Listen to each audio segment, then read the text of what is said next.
भगवान की वास्तविकता का केवल भगवान क्या है,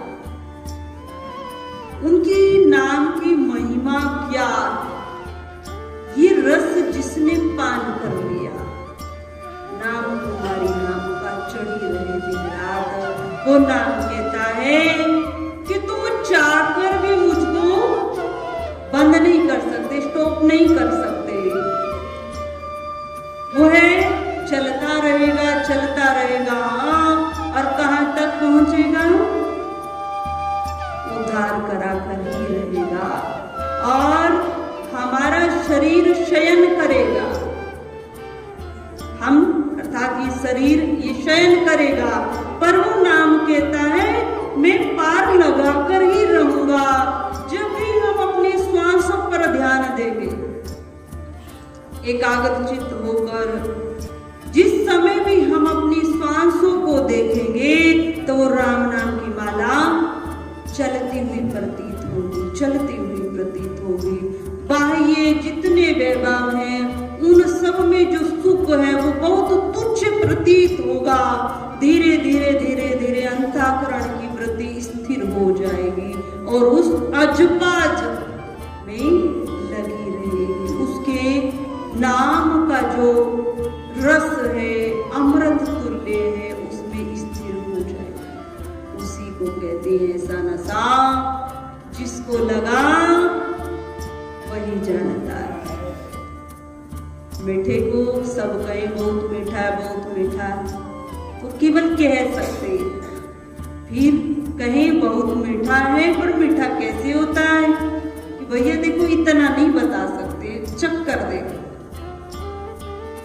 नाम तुम्हारी नाम का चल पार करा कर ही जीव का कल्याण करा कर ही स्थिर होता है कि जिस तत्व से जिस अंश से ये अंशी अलग हुआ,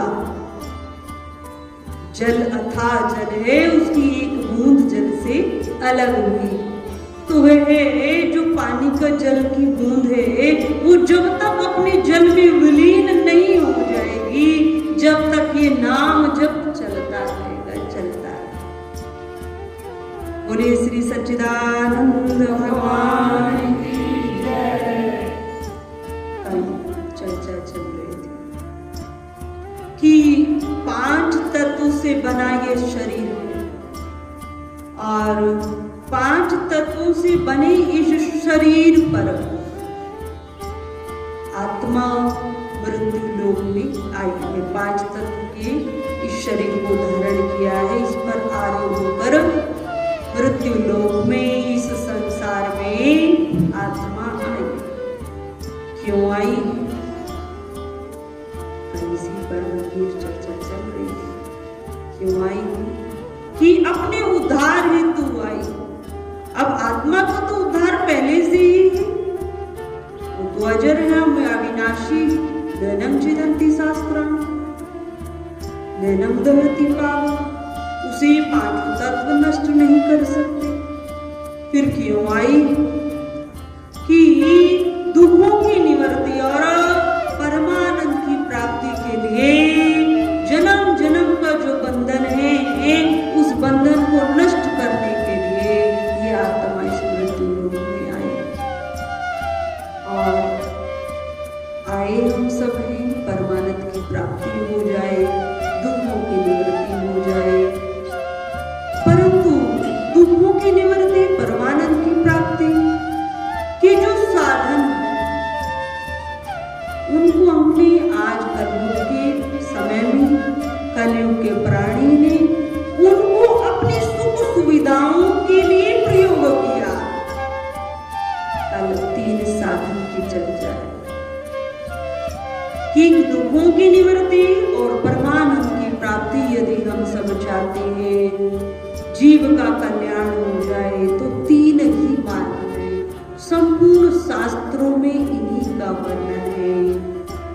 ज्ञान मार्ग है, ज्ञान योग है, भक्ति योग है और कर्म योग।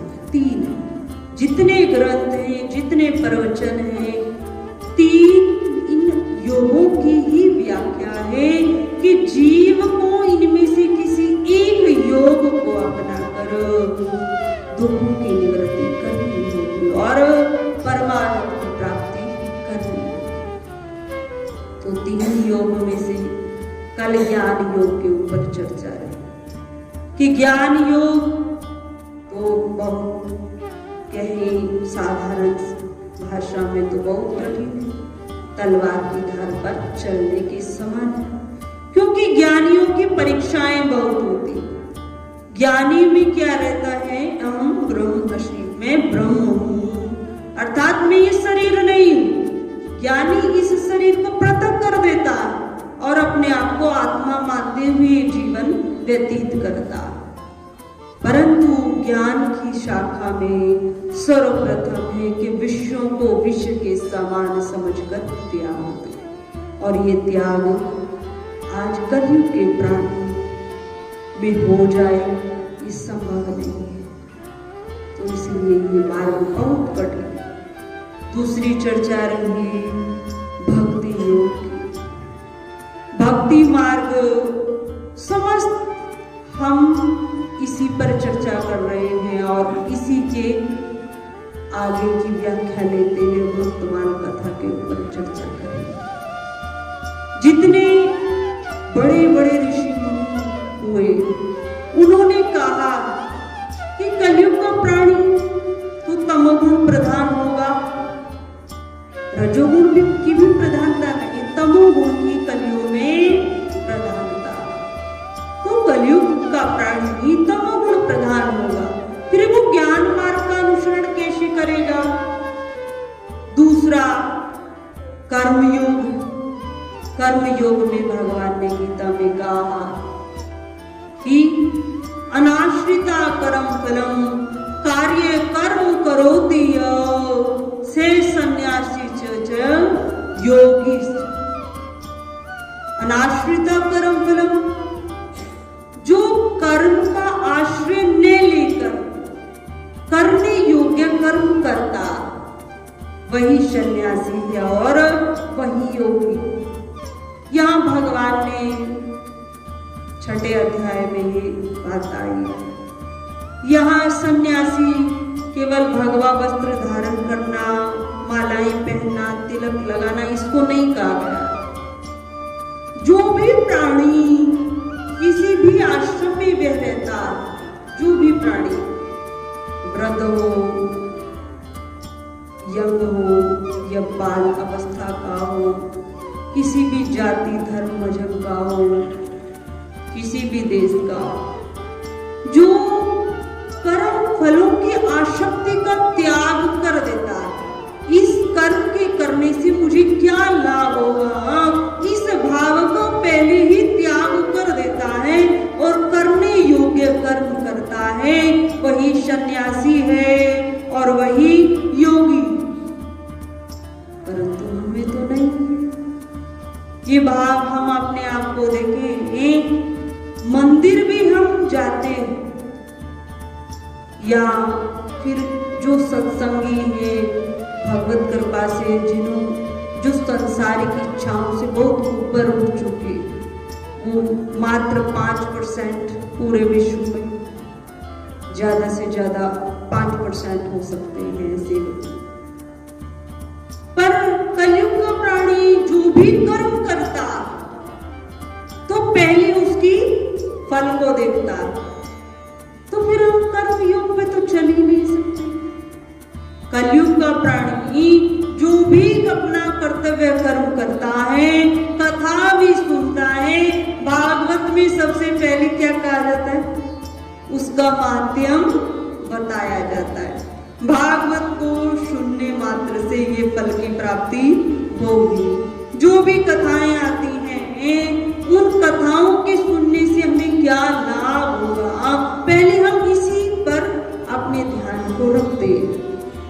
मैं ऐसा कर्म करूंगा तो मुझे वहां से कितना क्या लाभ होगा। और ये तो एक सामान्य बात है। और भी बात को हम देखें, तो जो हिंदू भाई बहन है ना, वो तो इन प्रकारेण सुख हो जाए, उन्हें कहीं अमुक जगह पीर है और वहां पर और वहां उस पीर पर एक जल रहता है, उस जल को घर में ले आना और छिड़क देना, कुछ पान भी कर लेना, झाड़ू वहां चढ़ा देना, सुख ही सुख हो जाएगा, लाभ हो जाएगा। तो वो हिंदू भाई ये नहीं देखेगा मैं उस पीर पर जा रहा हूं, तो चरित्र कैसा था, केवल मेरा मुझे सुख मिल जाए, किसी भी प्रकार से मिल जाए, मुझे लाभ हो जाए, इसके लिए फिर किसी भी पीर पर जाकर मैं मत्था टेकने के लिए तैयार हूं। हम स्वयं गलत खान पान नहीं रखते। आप सब भी जितने यहाँ बैठे, हमें नहीं लगता आप कुछ गलत चीजों का सेवन करते। जब हिंदू स्वयं मांसाहार नहीं करता और वो मत्था कहां टेक रहा है? जितने पीर हुए हैं उनकी हिस्ट्री को हम जानते हैं। यदि हमने किसी एक की भी हिस्ट्री को जान लिया तो हम कदापि अपने बच्चों को वहां भेजेंगे नहीं, जो सनातन से, जो धर्म कर्म को मानने वाले। हम उनकी हिस्ट्री जानते नहीं। वो स्वयं भी मांसाहार पाते थे। जितने पीर हुए वो सब मौंडन ही है, सब मौंडन होते हैं। और उनके यहाँ जैसे हमारे यहाँ संतों की एक परंपरा है, संत जन है तो सात्विक होते हैं, अपने धर्म से, मजहब से व्यक्तियों को जोड़ते हैं। हम अपने सनातन धर्म की ओर, भगवान की ओर भक्तों को प्रेरित करते हैं, श्रद्धालुओं को वो भगवान से जोड़ते, क्योंकि दुखों की निवृत्ति का साधन केवल परमात्मा, संत भी नहीं। कोई भी संत कितना भी विद्वान क्यों न हो, वो मार्ग दे सकता है और वो मार्ग भगवान का ही होगा।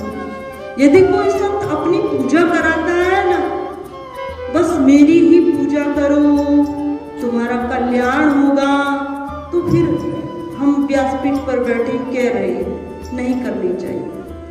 ठीक है, हम गुरु का भाव रखें, गुरु के माध्यम से हमें परमात्मा की ओर चलने का मार्ग मिला है, रास्ता मिला है। परंतु हम केवल संत का ही भजन करें, संत को ही पूजे, संतों की घर में फोटो लगाएं और भगवान को पूर्ण करें, तो ये व्यासपीठ नहीं कहता। तो वे जितने पीर परम पूज्य श्री साध्वी ब्रह्म ज्योति सरस्वती जी के प्रवचन प्राप्त करने हेतु दिव्य वाणी चैनल को सब्सक्राइब करें, वीडियो को शेयर करें और अपने परिजनों पर अवश्य भेजें।